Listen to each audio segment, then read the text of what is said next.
time for Say What? Pacers dominated the Cavs in Game 1. Victor Oladipo went off for a postseason career-high 32 points. Doesn't seem to care too much about what people think about his team. Say what? Vic, a lot of the country, I think, just caught this team for the first time this year. What do you think they're saying about the Pacers tonight? I have no idea, and I really don't care. He's not lying now. If you know Victor Oladipo even a little bit, he is a guy. He is not interested in what folks are saying. He wasn't that interested when people were calling him a draft bust. People saying that the Pacers got fleeced in the Paul George trade. Like a lot of guys say they don't listen, they don't care. From people that know him, that is an accurate portrayal of who he is. Let me tell you what he did care about. He did hear that Dan Gilbert said they could have gotten more for Paul George because they were going to trade Kevin Love for Paul George. He did say, I heard that. So I like, you want to know why Victor Oladipo, why he dominated? Go on YouTube. Watch him getting ready for some rain. Watch his dribbling stuff that he does, the drills that he does, working out in the offseason. Jenna, you will be so proud. I was just going to say, I love that. That's how Victor Oladipo has gotten into this spot. It's not by running his mouth. It's by working on his game, and it's evolved to being a star. And speaking of things, Jenna, you'd like, his body transformation from last year to this year, he lost weight but gained muscle. His endurance was enhanced, so it wasn't just a better opportunity in Indiana. He's in better shape. I think Nick's you're rubbing off on Nick because that's twice Nick's brought that up in the show. James Harden, I mean, he lost weight, but he gained muscle. So Nick's watching. True though. Yeah, their arms and stuff are a little more cut. Yeah, I see you, Nick. Right? Love a good body transformation. Listen, we're all trying to. Jenna's gotten some of my gambling addiction. I should get some of her fitness tips. Exactly. Help each other out. Love it. Stories to start your morning sound and look like this. Despite a triple-double from LeBron, the Pacers blew the doors off Cleveland 98-80. LeBron's first loss to start a playoff series ever. CC, what went wrong for Cleveland yesterday? They had no plan B. I mean, they came out, we're going to knock down the threes, try to get Kevin Love a fast start. That didn't happen. Now, they came out with the normal, we're going to play better defense once we get to the playoffs. It was about the same, all right? They were moving their hands and stuff a little more, moving their lips and stuff a little more, but they're still a bad defensive team. And when the threes weren't going down, they had no plan B. And LeBron James was just average yesterday. Well, that's a good point, that last one. You know how Ice Cube says messed around and got a triple-double? That's what LeBron did yesterday. He wasn't playing that well. He wasn't playing that aggressive. He wasn't playing that intense. Russell Westbrook play average and get a triple-double also. So let's not just get stuck on the triple-double. LeBron, this was the worst playoff game LeBron's played in how many years? Aside from the foul trouble in Game 3 against the Celtics last year, Game 4, it's in 3 years. But Cece, you got to hear what I'm saying. I'm agreeing with you. My point is, even though he got the triple-double, it wasn't a good game. Like if you I have to watch you with the LeBron thing. Okay, well you got to have some faith in me on this.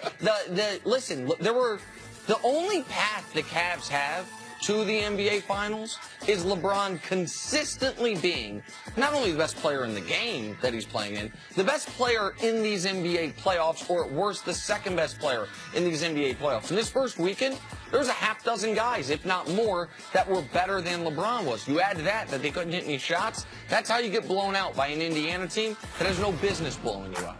All right, moving on to the ending of the Celtics-Bucks game. Terry Rozier and Chris Middleton traded three-pointers at the end of regulation with less than a second to go, but the Celtics managed to pull out the win in overtime behind double-doubles from Jason Tatum and Al Horford. Nick, what stood out to you the most in the Celtics win? Man, 113 points. Now, I understand the game went to overtime, but 99 in regulation. I thought this was first one to 90s going to win because I didn't think the Celtics could manufacture 100 points in this basketball game. The way they were able to just, through different coaching machinations, through different lineups, all of a sudden Marcus Morris is going to hit a couple big shots. Terry Rozier hit some big shots. And by the way, they were able to overcome what will be the best Chris Middleton game of the series and still get the win is an excellent win by an undermanned Celtics team. Yeah, you have to talk about the knockdown shot by Rozier, the step back. Like Bledsoe was trying to bait him into going to the hole to take the easy two, so then they can get the last possession for potentially win it or tie it up on the other end, but he pulls the three there. You're not going to expect Middleton to be able to drain that.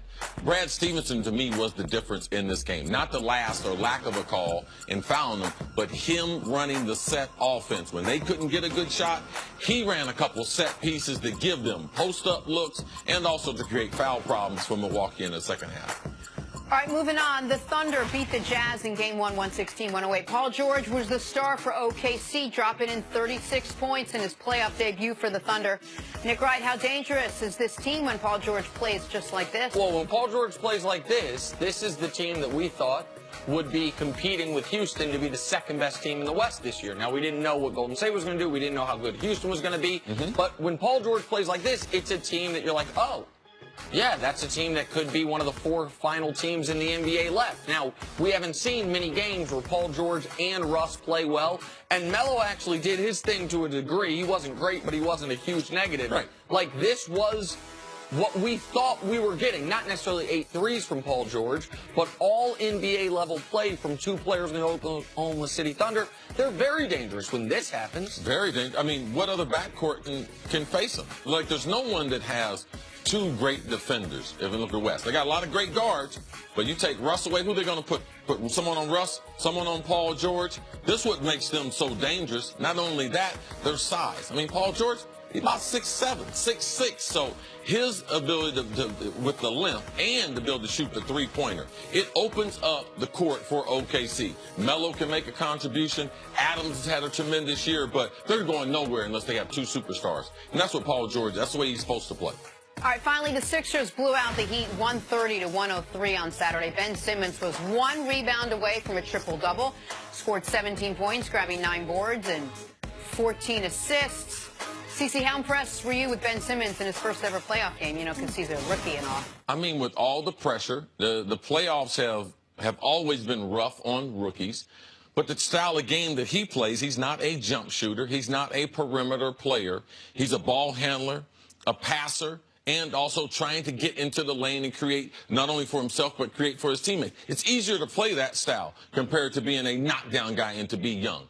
He gets out in transition. I love the way he plays. He's very unselfish. And with them not having Joel Embiid and him not trying to do too much, you could see he has a great temperament for the game. He kind of let the game come to him, playing to the crowd, also getting his teammates set up early in the game to get them into a flow. Love the way he played and love the way he attacked in his first playoff game. Man, they won the second half 74-43 without their best player, and Joel Embiid, and that's because of what BenSimmons has been doing.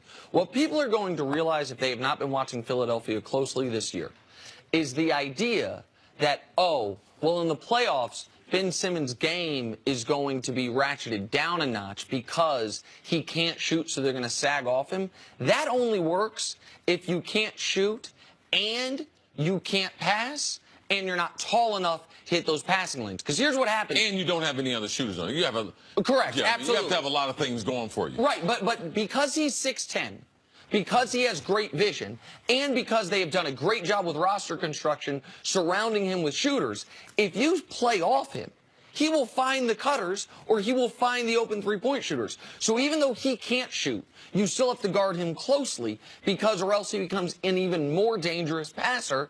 And he controlled that game Saturday. He controlled that game in its entirety. J.J. Redick, I understand, caught fire from 3. You saw Bellinelli and Ilyasova, their midseason pickups. They've done a great job adding to this roster. But BenSimmons, in his first ever playoff game, as a 20-year-old, he's going out and doing that. It was... A lot of times they had 3 shooters on the court to really be able to help him out. Just quickly, seeing how they played against Miami, would you then just go ahead and maybe rest Joel Embiid for this first round if it doesn't look like they absolutely need him and not rush him back? If they're up 3-0, then I would imagine, let's say he doesn't play in the first 3 games and they're up 3-0, then sure, give him extra time. But that is, tell me if you disagree, CC, it's the type of injury, because it's a facial fracture, that, like, it's not, I mean, it's not a rest like a knee or an ankle. Where no, but if he couldn't come back in game 1 and now he can't come back in game 2, there's obviously some question because maybe he's not completely ready. So well, he couldn't come back in game 1 because he hadn't passed the concussion protocol. He's finally through the concussion protocol. If it's me, I don't know. I don't care what the what the deficit is. I'm going to put him in the game. I don't care if they're 3-0, if it's 2-0, because let's not forget, he hadn't played in the playoff game either. So I need to put him out there as soon as possible. And we don't know what these other series are going to go. We don't know how much lag time they're going to have. I don't want a 7-footer sit laid up for a month. All right. Yeah. He's already been off for a couple weeks. All right. So I need to get him back on the court as soon as possible. That's a good point. All right. Back to the big NFL story of the day. Des Bryant released after 8 years with the Dallas Cowboys. The pressure now begins to build on soon-to-be third-year quarterback Dak Prescott. Prescott said he was not consulted on Bryant's release, explaining those guys get paid a lot more than me. That's what those guys get paid to do. But Dak admitted it'll be tough to replicate Dez's production. It's sad news. That's a brother to me. Put the football stuff behind you. What he meant to me as a person, what he meant to me as a brother.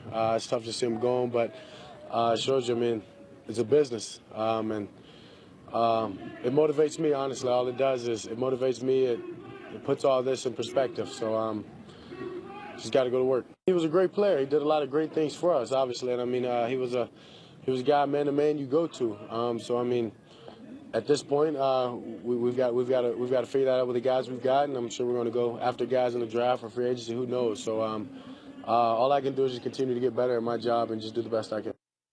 CC, we talked about what this means for you know, Des Bryant moving forward, but let's talk about the guy that's now the star of this team, Dak Prescott, who's going into his third year. What does this mean for him now? There's more pressure on Dak. There's more pressure for him to be better as a quarterback, especially when you get rid of a receiver who's had success there but didn't have success with you. So now that we used to blame Dez. Oh, man, the reason why Dallas can't throw the ball is Dez Bryant. Well, Dez is not going to be there. So Dak Prescott's going to get more criticism. There are going to be more eyeballs on him. And also Jason Witten, potentially in the last year of his contract. Because they decided not to bring Dez back, not for less money, because they just didn't want him around. The captains on the offense happened to be Dak Prescott and Jason Witten. And those happen to be the guys that he said would seize on their chest. Dez wouldn't be talking about a special teams player. He wouldn't be talking about someone on the defense. Right. Those are the guys that he's talking about. So now that Dez is not there, the eyeballs should be on, man, how good is Jason Witten right now? Because they decided to give him money, and they decided not to give Dak any money. I mean, Dez any money. Now, Dak, how much is he going to improve? Because we didn't see it. We didn't see the growth from year 1 to year 2. We saw them struggle without Ezekiel in the lineup. So now the pressure is right on Dak's plate now. So CeCe alluded to it. In that interview Dez did with the NFL Network, and he says Garrett's guys, he follows it up with, as CeCe mentioned, guys with C's on their chest. So here are those names: Jason Witten, Dak Prescott, Dan Bailey, he's the kicker, Sean Lee, Tyrone Crawford, Orlando Scandrick. That's a special teamer and 2 defensive players. So the, I think, obvious assumption is the offensive guys are the... Scandrick is no longer with the team. Right. All right, he's playing for Washington. One's a kicker. Mm-hmm. So it's Witten and Dez. I mean, well, certainly that's what Dez thinks. Right. I can't speak to who he's saying when he says Garrett's guys. I am certain he's talking about at least Jason Witten and maybe also Dak Prescott. But if we've discussed this to where, because of when they cut him, because they're not going to be able to add, there's no marquee wide receivers left. Allen Robinson's off the market. Sammy Watkins off the market. Brandon Cooks got traded somewhere else. That there was likely non-football concerns here. And by non-football, I don't mean like off-field arrests. I mean locker room conflict with other members of the team. And no relationship matters more than the relationship with the quarterback. Mm-hmm. So I'm curious your opinion on this, CeCe. Do you think when Dak got the news, he was relieved? He was happy? He was sad? He was upset? What do you think his... No, he was conflicted. The reason why is because it's really one of the first times he's seen a guy that he's close to get cut or released. He's really seeing the magnitude of what the business means. He saw how popular Dez was, not only as far as memorabilia, things he was able to do in Dallas, but also his popularity with being Jerry Jones. It's one of Jerry Jones's guys. And seeing one of those guys being taken from the locker room, they take your access card, they take everything away from you immediately like that. It's shocking for young players to see. They've never seen business done like this before. And they haven't seen the cutthroat nature of the business that, wow, one day my friend was here, and next day my friend is gone. So the reality of what type of business and the pressure to be good and the pressure in Dallas, I think that began to sink in when he saw that. Here's my concern for the Cowboys. There's never been a time in NFL history where throwing the football is more important. We're actually changing the rules again this offseason to make it even easier to throw the football and adjusting the catch rule. We know we've been moving more and more to more throwing of the football. You talked when you had the presentation with the competition committee and Roger Goodell, this sheet of this is the percentage of passes compared to years past. We all know those numbers are the case. And now you're going into a season with a #1 option of Allen Hurns, a #2 option of 49-year-old Jason Witten. I understand they've got a great offensive line and arguably the best running back in football. Yes. But it's not. Is it possible that's going to be where they run their offense through? It's not 1991. Yeah, I don't feel like it's hard to replace the 800, 900 yards you were getting from Dez. You act like you're trying to replace 1,500 yards. Hey, man, that ain't a whole bunch of yards a game. That's about 50 yards a game. I believe Allen Hurns, that productivity can come from him. I believe he will be the starting X receiver when he's far more explosive than Dez, has the route repertoire that he has is comparable to some of the other receivers that we see. So I look for Dallas to be able to replace that productivity. That's not going to be that difficult. Let me ask you one more thing before we move on. Calvin Ridley. It's around where he's considered around 15th to 20th best player in the draft. It's around where the Cowboys draft. Would that make sense to you? No, I wouldn't take any of the rookie wide receivers and expect them to make a contribution.